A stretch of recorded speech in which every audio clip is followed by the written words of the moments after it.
The White House says that if the federal government shuts down next week, it will permanently lay off federal workers instead of just temporarily furloughing them. And more drones swarmed across another Danish airport last night. Good morning. I'm Corva Coleman from NPR News, and here are today's top stories. The White House says if there's a government shutdown next week, it won't just furlough federal workers, it will permanently lay them off. NPR's Tamara Keith has more. President Trump says he wants congressional Democrats to agree to a short-term bill keeping government funding at current levels. If they don't, there's now a threat of consequences. In a memo to agency heads obtained by NPR, the White House Office of Management and Budget says that if there is a shutdown, they expect agencies to issue reduction in force notices to employees working on projects that are not consistent with the president's priorities. This would be a significant shift from past government shutdowns when employees were only temporarily furloughed. Senate Minority Leader Chuck Schumer called it an attempt at intimidation. Tamara Keith, NPR News. The U.S. has drafted a new proposal for ending the war in Gaza. President Trump is expected to publicly release the plan soon, as NPR's Daniel Estrin reports from Tel Aviv. President Trump met this week with Arab leaders in New York and presented them with a new 21-point plan for ending the Gaza war.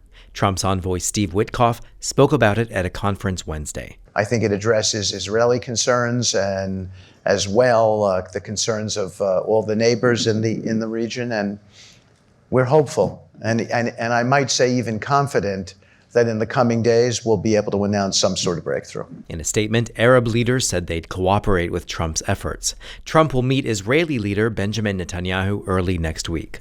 Daniel Estrin, NPR News, Tel Aviv. President Trump welcomes Turkish President Recep Tayyip Erdogan to the White House today. Trump says they'll talk about a deal to sell U.S. fighter jets to Turkey. Officials in Denmark could consult NATO for guidance. This comes after a fresh round of drones swarmed a Danish airport last night. Earlier this week, more drones swarmed another Danish airport, as well as one in Oslo, Norway. NPR's Rob Schmitz has more on last night's incident. Incoming and departing flights from Aalborg Airport in northern Denmark were halted after drones were spotted in its airspace. 3 other smaller airports in southern Denmark also reported drone activity but were not closed. The incidents come after Copenhagen Airport was forced to close earlier this week due to a drone incursion.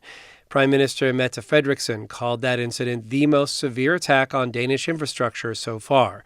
She said Russian involvement could not be ruled out. A Kremlin spokesman called the allegations unfounded. Last week, Estonia and Poland requested a consultation with NATO members after they accused Russia of violating their airspace in separate incidents. Rob Schmitz, NPR News, Berlin.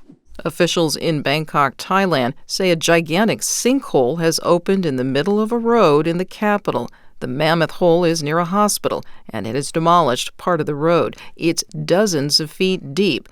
Officials in Thailand believe the sinkhole occurred after a water pipe burst in a tunnel linked to the Bangkok subway system. The FBI says it's investigating yesterday's shooting at a Dallas immigration and customs enforcement facility. Officials say they consider this an act of targeted violence. From member station KERA, Toluwani Osibamawo reports 1 immigration detainee is dead, 2 more are hospitalized in critical condition. Acting ICE Director Todd Lyons identified the shooter to CBS News as Joshua John. He died from a self-inflicted gunshot wound. John most recently lived in Fairview, a suburb north of Dallas. One of his neighbors, Sherry Davis, says their neighborhood is small and tight-knit, but she didn't know much about John.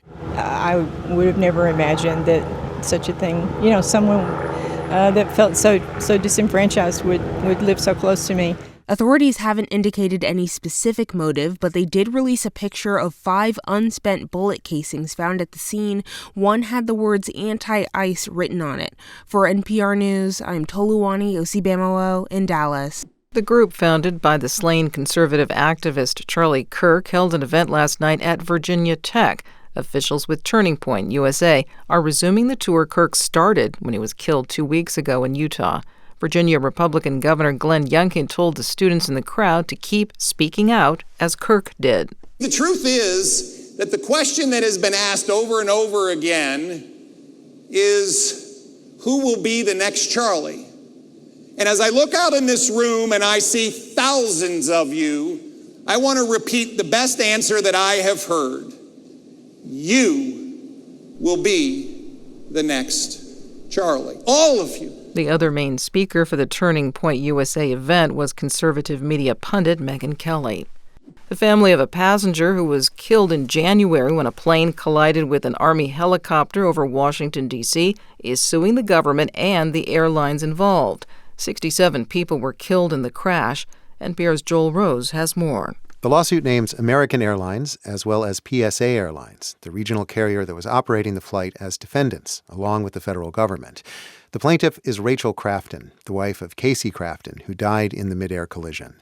Her lawyers say they're trying to hold American Airlines, along with the Federal Aviation Administration and the U.S. Army, accountable for the deadliest U.S. plane crash in decades.